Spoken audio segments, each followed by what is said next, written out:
The dictation is going to start in 5 seconds.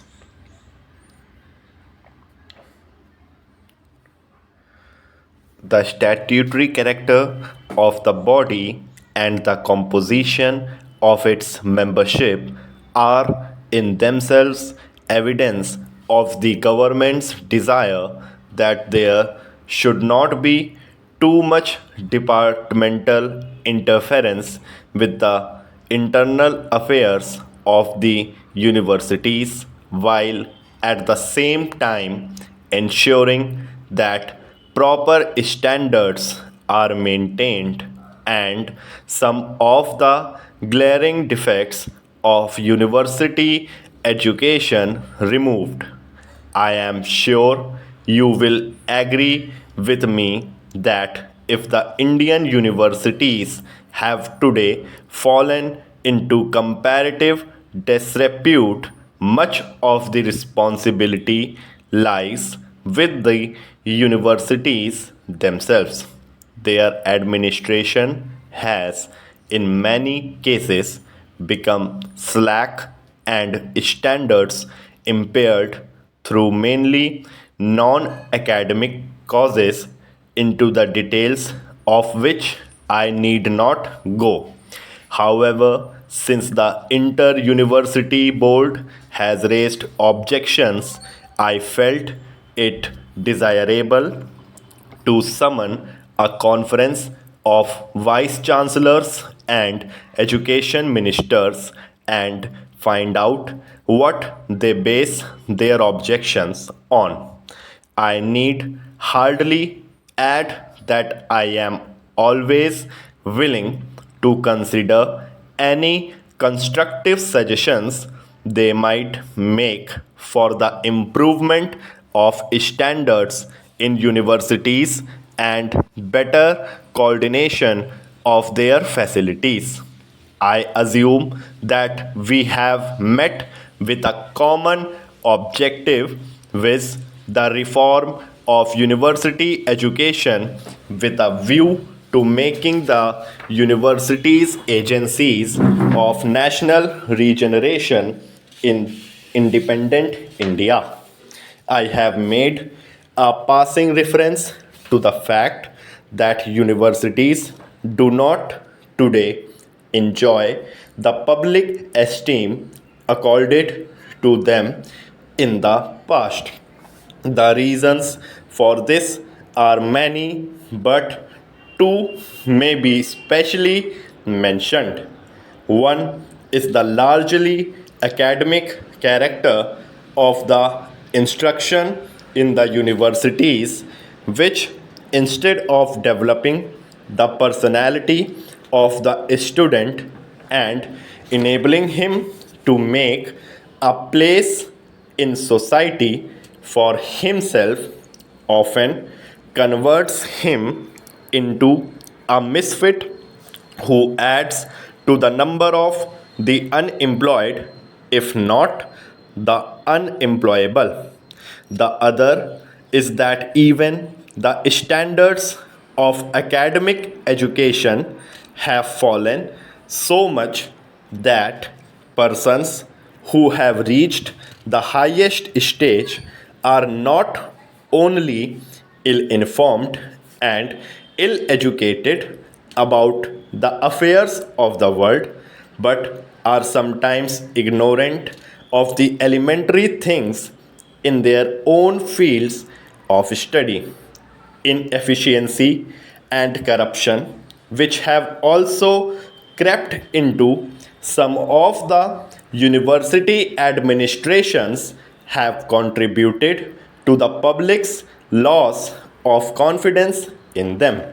While no one is more keenly conscious of the defects of the present position, I should at the same time like to say that I do not believe that a sweeping condemnation of the universities and university education is justified right today. I must also point out that not all the present defects of the universities are due to faults of the staff or the administration. Many of them are a direct outcome of the system which has been set up.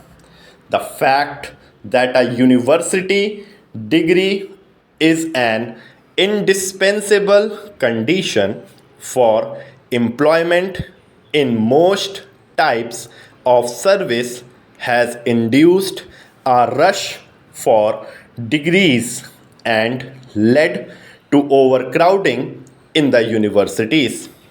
As a degree is regarded as a passport to any employment, some universities felt that they should not deny this passport to their students.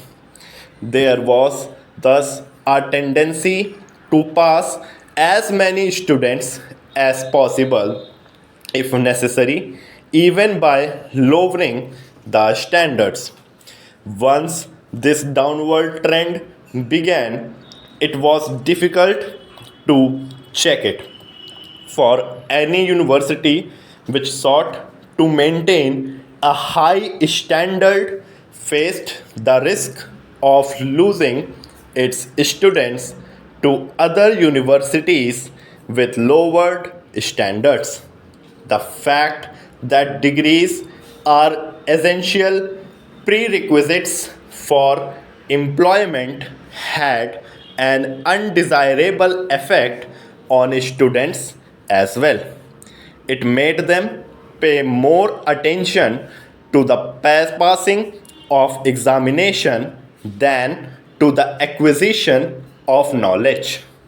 On the other hand, the lack of adequate financial support for the universities leaves them with no option but to encourage the inflow into universities of as large a number of students as possible.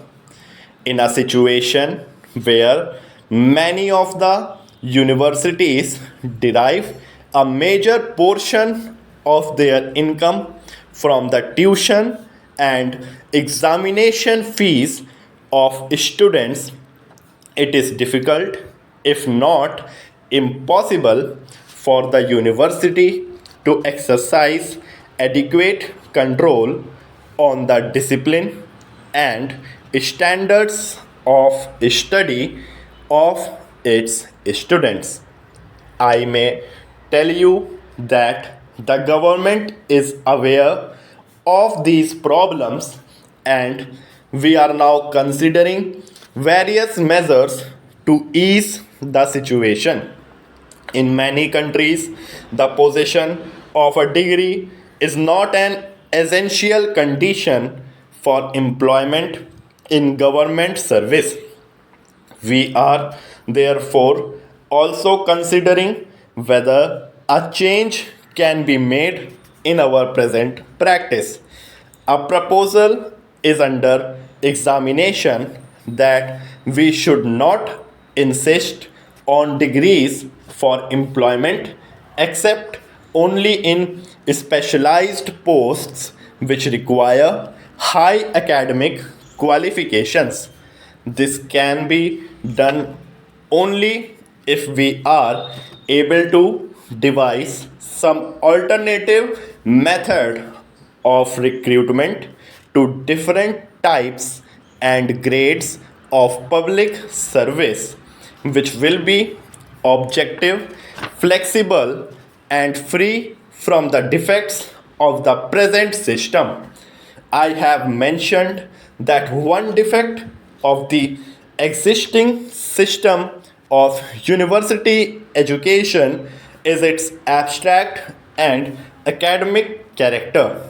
This in itself would not have been so serious a defect in a country with a different social background. University education must, in any case, involve a high degree of specialization and coordination. Unfortunately, in India, this emphasis on the intellectual and academic aspect has been missing. Thank you very much. ये dictation around 85 to 90 words per minute की speed पे थी and I hope so आप सबने अच्छे से लिख लिया होगा.